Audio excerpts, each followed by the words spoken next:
Welcome to Kim's Piano in Stanton, California, one of my all-time favorite acoustic piano shops to drop in and visit. Benjamin Kim, or anyone else who happens to be at the store at the time, like Steve Rivera, is always incredibly friendly and welcoming to me, and even more importantly, they have an incredible selection of insanely high-quality acoustic pianos, ranging from very small upright pianos to the largest of the large. And this one is somewhere in the middle, but it's at the very, very top in terms of quality. This is a C Bechstein piano. This is their B model size, and it's roughly 7 feet. It's a little bit under, at about 6 feet 11 inches. This piano is just, I do not have words to describe it. I love it. It is absolutely incredible in so many different ways, and yet looking at it, it looks like a simple, ordinary piano. C. Bechstein is a very well-respected German piano brand that has been around for certainly over 100 years, perhaps even more, and they have long been known for having one of the best pianos on the market. But until pretty recently, I feel like they've been very, very rare here in the United States and even North America as a whole. However, Benjamin Kim is one of the leaders in changing that. He is one of the largest C. Bechstein dealers at the moment, and he has a large variety of C. Bechstein pianos, both their concert series like this and their slightly more affordable Academy series, which I have reviewed here at this shop in the past. The concert line of C. Bechstein, however, is a completely different beast than the Academy. They do share similar parts and similar assembly processes, but one of the big things that separates the concert series from the Academy series is the amount of work and hand craftsmanship and preparation that goes into building a concert line C. Bechstein. And the tone of this piano, more than anything else about it, is absolutely insane. Some acoustic pianos I sit down and I find that I love the action, and it's incredible, and that the tone is okay. And others, like this one, which I think are a bit of a more rare breed, I find that the action is excellent, and the tone is even better. There's a pamphlet, brochure, sign out in the other room, and I forget exactly what it says, that it's a, some marketing from C. Bechstein, and basically it says that the voice of the C. Bechstein has been well revered by amateurs and professionals alike for a very long time. That's basically what it says. And that's actually very true. The C. Bechstein has such a unique singing, almost human quality, and I know that's a really weird way to describe the piano's tone, but if we play some music here, I'm going to play Edward Schutz's Cavatine. It's a very melodic piece. The really important part is both the harmony, but more importantly the melody. It needs to sing, and I have found no better piano to play that singing melody on than a C. Bechstein. Have a listen.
Like, everything about that tone is everything you need in an acoustic piano, and everything about the action is everything you'd look for in an acoustic piano. So what do I like so much about the tone? Well, it's both clear and warm. Some acoustic pianos are warm and muddy. Others are clean and very cold and thin. This is not cold and thin, and it is not warm and muddy. It is warm and clear. It's amazing. And the tone, the way it sings, the resonance of the bass, it's beautiful. A lot of the times with, if I'm going to be completely honest, with Steinway Bs, I find the bass to be a little lackluster, and they're about the same size as this instrument. The bass in this I find to be satisfying. It's rich, it's full, it's gorgeous, it's incredible. I won't play very much of this piece because annoyingly I get copyright strikes on it, even though it's in the public domain. Well, copyright claims to be accurate, but it's a good bass test piece.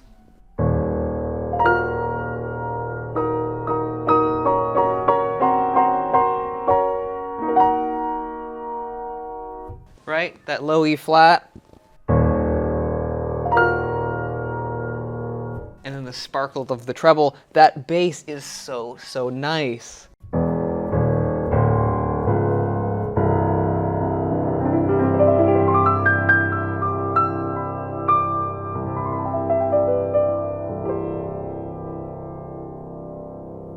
And the treble is velvety and delicate, and then it becomes that icy, dusty, crystalline sound that you expect to hear from a German piano in the very highest octaves.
It's very easy to make melodies on this instrument sing and be present over whatever else you're playing at the same time, and the melodies that you're playing both in the Edward Schutt Cavatine and in the treble test piece that I wrote, the melody is just so pure and easy to identify for me. Just playing this piano is like a dream, and the really incredible part is that this is basically fresh out of the box.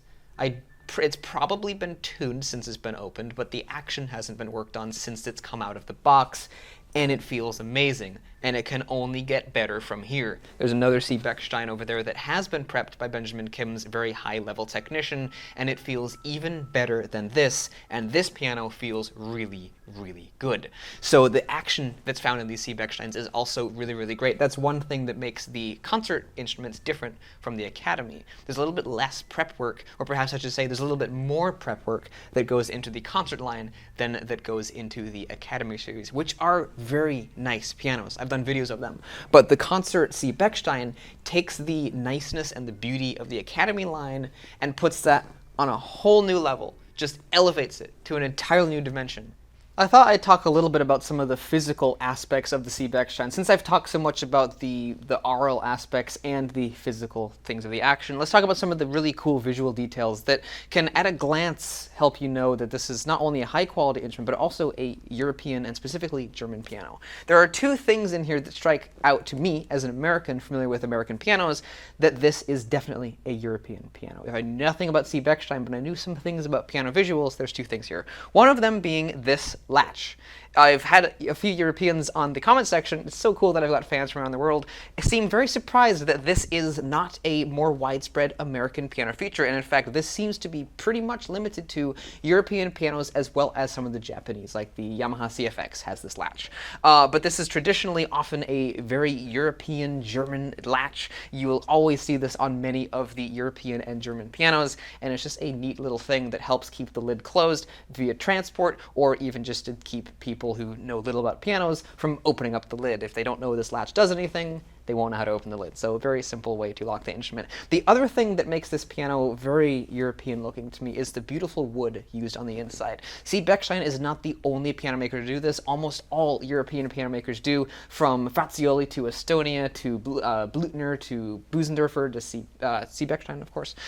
They all seem to use some sort of wood on the inside, and it seems to be typically the German pianos like Hamburg Steinway and C. Bechstein that use this particular type of wood. Perhaps it's walnut, I'm not 100% sure, but it's a beautiful veneer that goes on the inside of the piano, and it's really just an aesthetic thing. It doesn't need to be there, as the American pianos would prove to you, but it is a very beautiful aesthetic that piano makers have been using for centuries, and to this day, C. Bechstein continues the old tradition. There's a few other things in here that I think are kind of cool. The glitter paint, it's like a metal flake paint that C. Bechstein has used on the harp, and it is very, very interesting. I'm sure there's other makers that have done it, but C. Bechstein, this particular piano, is the first one that I have noticed it on, and it looks really cool. There's this nice circular badge here that talks about C. Bechstein. It's made in Germany. There's also a C. Bechstein Berlin badge over here, and the other thing you can see in some of these pictures I'm dropping in is the tuning pins and the blue felt that C. Bechstein uses. For some reason, I find it interesting to look at the felt colors that piano makers use. I think C. Bechstein used to use a green felt, like an olive green, and now they've gone with this rich navy blue. Both, I think, looked good, but perhaps the navy blue would look a little bit nicer, which is why they have it now in their newer pianos. Regardless of what color it is, it's there to help dampen this section of the strings to keep them from resonating and making bad noises. It's there for a reason, and a very good reason at that. And you can just look at the inside of the piano. You can see the soundboard, the C. Bechstein logo, compared to the logos that other instruments used. Again, I'll bring in Steinway. Many of their pianos from the 1920s and 30s had a massive badge on the soundboard, and in comparison, the badge on the C. Bechstein soundboard is a little bit understated, but it looks very, very nice. You can see the logo on the fallboard too, has a really nice C. Bechstein crown, looks great, and of course is a high polish ebony piano, as almost all pianos are these days. The lid prop, however, is satin, perhaps to prevent fingerprints from going on it, or perhaps to prevent reflections if this instrument was to be used on stage. It's a bit smaller than the typical pianos you will find on stage, but I have seen instruments of this size on stages, so anything is possible. That's been a little visual tour of the C. Bechstein Model B. I hope you liked it. And that is why I love the C. Bechstein Model B. If you guys have enjoyed this video, definitely, if you're in the Southern California area and you're into pianos at all, definitely drop by Benjamin Kim's store here in Stanton, California. It is an incredible piano store full of incredibly high-level instruments. This happens to be one of the best, and there's several concert grand pianos here. There's several C. Bechsteins, both from the Concert and the Academy series, and there's all kinds of other amazing treasures here too. So if you're in the Southern California area and you love pianos, definitely put this on your bucket list. Visiting Kim's is amazing, and playing these wonderful instruments is such an amazing treat. So thank you very much for watching this video. I really hope that you enjoyed this video as much as I enjoyed this concert series C. Bechstein. It is a magnificent, magnificent instrument, and I eagerly await the day for Benjamin Kim to get the concert grand model of this instrument in his showroom and to do a video on that, because you know I will do that when he gets the concert grand series instrument, which is coming. The 9-foot C. Bechstein is coming to Kim's. So if that sounds interesting, you might want to subscribe to the channel, and if you do that, thank you very much, and I'll see you in the next video. Goodbye.